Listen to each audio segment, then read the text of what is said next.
What if the most dangerous person in the city wasn't the criminal? What if he was the one filming them? This is the story of a man with no conscience, no limits, and an obsession with success so consuming it turns him into something that can't even be called human anymore. This is Nightcrawler. Lewis is a thief. Not a glamorous one. He steals chain-link fencing from a factory at night, the kind of guy scraping the very bottom of the barrel. When a security guard catches him in the act, Lewis doesn't run. He panics, lies, then attacks the man, beats him down, steals his watch, and disappears into the dark. He tries to sell the stolen wire to a scrapyard. The manager laughs at him. $500 for chain link? Forget it. Lewis changes tactics on the spot, offering his persuasion skills for a job. The manager stares at him and says something that cuts deep. He doesn't hire thieves because he can't trust them. Lewis drives away, rejected, broke, but watching, always watching. Then he sees it. Headlights, twisted metal, a glowing crash by the roadside. And standing in the middle of it all is a man with a camera. His name is Joe. He's a Nightcrawler, a freelance cameraman who chases accidents, crime scenes, and violence, then sells the footage to local news for cash. The bloodier the scene, the bigger the check. Lewis is completely transfixed. He begs Joe for a job.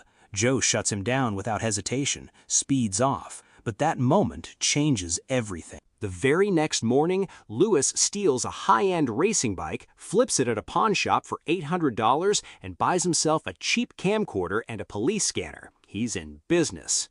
That night, a fatal highway crash comes over the scanner. Lewis floors it. When he arrives, a rival cameraman is already there, keeping a respectful distance. But Lewis, he walks straight past him, straight past the warnings, and shoves his camera directly into the dying man's face. A cop furiously shoves him back. The rival is furious, immediately calling his contact to Channel 3. Lewis doesn't wait around. He drives straight to Channel 3 himself. He finds the morning news director, a woman named Nina, and pitches the tape. She's dismissive. She's already buying from the other guy. But Lewis stops her cold. The other guy filmed from 20 feet away. His footage shows the victim up close, bleeding, real. Nina watches the tape. She doesn't speak for a moment. Then she tells the anchor to prep it for the morning broadcast. The anchor is horrified, says it's too graphic, will alienate viewers. Nina barely glances at him. Viewers crave this, she says. No hesitation. Lewis demands $1,000. Nina counters with $250. Lewis takes it. He has no choice. But before he leaves, she hands him a check and one piece of advice. Get better equipment if you want real money. Lewis watches himself on TV that morning with a look in his eyes that should concern everyone around him. This is his golden ticket. He can feel it. He spends days memorizing police dispatch codes. He posts a job listing online for an intern. He is building an empire, and he's only been in the game for 72 hours. The next day, Lewis sits across from Rick in a diner. Rick is young, homeless, sleeping in a garage, and desperate enough to take almost anything. Lewis does what Lewis does. He lies. He sells Rick the illusion of a thriving media company, then offers him an assistant trainee role with zero pay for the first 2 months. Rick refuses. Lewis comes up, $30 a day. Rick's only job, navigate, get Lewis to the scene before anyone else. That night, they sit parked in the silence, waiting. A house fire comes in. Rick fumbles the GPS. By the time they arrive, the fire's out and Joe is already packing up his camera. Lewis tears into Rick, promises to dock the gas money from his pay. One more screw-up and he's done. Moments later, a home invasion, cash stolen, homeowner shot, suspects fled. Lewis doesn't hesitate. While the police work the outside, he slips past the yellow tape into the empty house and films everything. Bullet holes, shattered glass. Then he spots family photos pinned to the refrigerator. He films those too. Nina is thrilled. The anchor tries to kill the story again. She ignores him again. Lewis is learning. The more human the horror, the higher the ratings.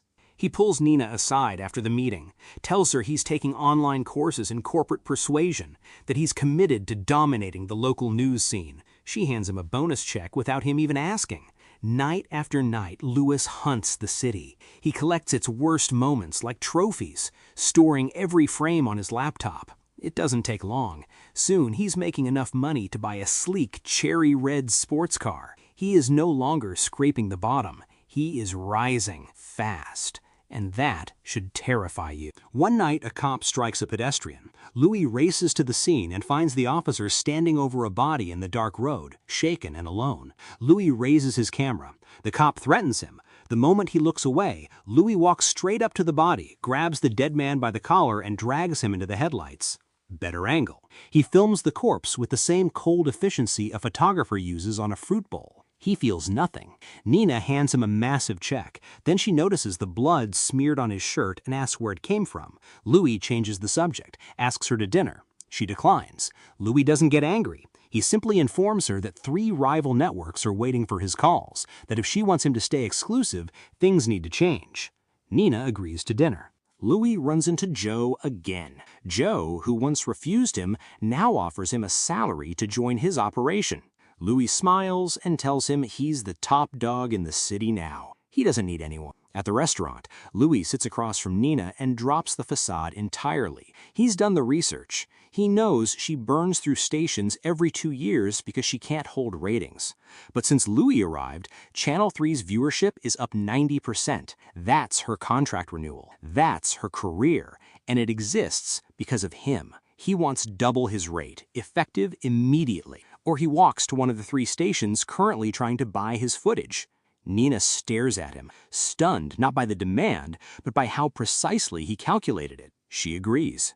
A plane crash is reported. Louis and Rick race toward it, only to hit a massive police blockade. Joe strolls over, smug, holding his camera like a trophy. He got the crash from the moment of impact. 2 vans, 2 locations. He offers Louis a spot on his team one last time. Louis glares at him, walks away empty-handed. Nina loses it. She screams at him. If he doesn't deliver blood tomorrow, she's hiring Joe. Louis drives home in silence. He doesn't yell. He doesn't cry. He smashes his apartment mirror. Then he calmly goes to work. The next day, he finds Joe's news van parked on a side street. Quietly, methodically, he cuts the brake lines. That night, the scanner reports a crash involving a blue van. Louis already knows who it is. He speeds to the wreck. Rick stares in horror at Joe, trapped and bleeding in the twisted metal, barely conscious. Louis begs Louis to put the camera down, to help. Louis walks up to the shattered windshield and zooms in on Joe's face. A slow smile crosses his lips. His rival is done. Then something else comes over the scanner. A violent home invasion in a wealthy neighborhood. Louis beats the police there. He hears gunshots inside. He hides in the shadows, films the masked killers sprinting out of the house. Their faces clear as day. Their license plate perfectly framed. He watches them vanish into the night, and then he goes inside. 2 bodies, a wealthy businessman and his wife. Louis films them both without a single tremor in his hands. He's already calculating the payday. Before he even reaches Nina, he pulls over and opens his laptop. He deletes every single frame of the killers, their faces, their plates. Gone. He brings Nina the blood-soaked edited footage and demands $50,000. She panics, offers 12. He reaches for his phone. She goes to 15. He accepts, but with conditions. He wants to be introduced to the station executives as a peer, and he wants the anchor to say his name on air. His full name, Louis Bloom. Nina complies. She walks him onto the studio floor, introduces him to the anchors, and watches as Louis feeds them a lie to broadcast to millions, that he entered the house to help the victims and only filmed them after realizing they were already dead. The anchors repeat it on air. Louis stands in the dark of the studio, glowing. His name, on television, heard by millions. He has arrived. 2 homicide detectives knock on his door. They want the raw footage. He hands them the memory card without blinking. It's clean. He planned for this exact moment. Back in his apartment, he pulls up the deleted footage, runs the license plate through an online database, and gets an address. He calls Rick into the car. He lays out the plan like a business presentation. A $50,000 reward has been announced for the suspects. Louis knows where they're hiding. He's going to tail them, wait for the police ambush, and film the entire firefight. It's going to be the most valuable footage of his career. Rick is terrified. He realizes fully for the first time who Lewis actually is. He demands half the reward money, or he goes to the cops. Lewis goes quiet. His eyes go flat. Then he agrees. They sit outside the killer's hideout. Rick, sensing his leverage, pushes harder. He wants exactly half, $25,000. Lewis nods slowly. Then the suspects move. Lewis follows. They pull into a diner. Lewis picks up the phone and calls 911. He gives their location, his full name, to lock in the bounty. Then he turns to Rick and orders him to go film the ambush from outside the diner. Rick refuses. These men have automatic weapons. Lewis looks at him, and in that moment the mask is completely gone. What's underneath is something hollow and precise. He tells Rick quietly that refusing is far more dangerous than anything inside that diner. Rick gets out of the car. The police swarm. The suspects open fire. Glass shatters. One goes down. The second, bleeding from his arm, makes it to his SUV and runs.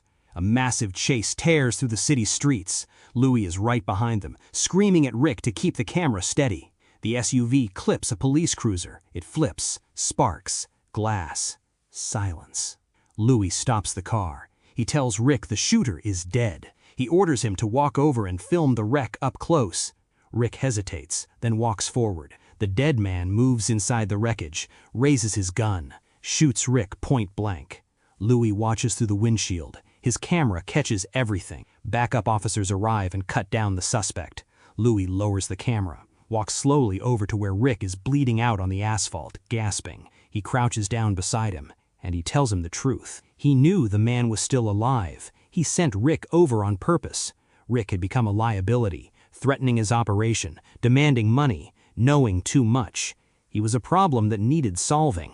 Rick stares up at him, says the only honest thing left to say, "You're insane." Then he's gone.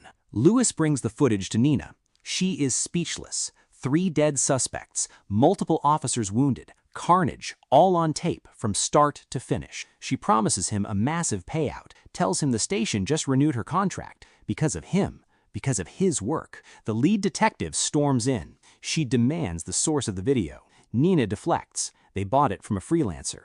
The detective hauls Lewis into interrogation. She calls him a liar, accuses him of hiding the mansion footage to milk the reward money, tells him he watched his own partner get murdered and sold the footage for a payday. She calls him what he is, directly, in a room with fluorescent lights and nowhere to hide. Lewis doesn't blink. He tells her calmly and without expression that without hard evidence, she has nothing. He is innocent in the eyes of the law. She has to let him go. Louis walks out of the precinct into the morning light, completely untouchable. The film ends where it began, in the dark, before sunrise. Except now Louis is not alone, and he isn't stealing fences. He stands in front of a fleet of brand new news vans, addressing a group of young interns hanging on his every word. He promises to train them, to build something, to show them the city's hidden world. And then he gives them one final rule, delivered with a calm, corporate smile. Never question his orders. The vans pull out into the night, hunting the next tragedy. And somewhere out there, the city is still bleeding. Louis Bloom is just getting started.